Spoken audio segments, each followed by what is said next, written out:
Hello, today I'm going to show you the power of delete face. So this is an imported geometry that I have, and I want to delete this face and pull this and make this, a more simple face without this hole and without this hole. So let's go to delete face. So right here is delete face.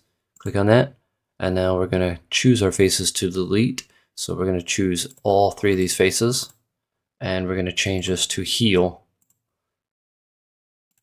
Okay, and you can see that it totally removed all of that geometry. Okay, so next I want to show you what delete face does when we change this down to leave open. So if I choose this and I say leave open, it now makes a hollow, so you can see through there now. And you can see that like a shell almost going on. So that's what leave open does. Now we're going to choose delete face and then change this to cap. Then we're going to delete that face right there.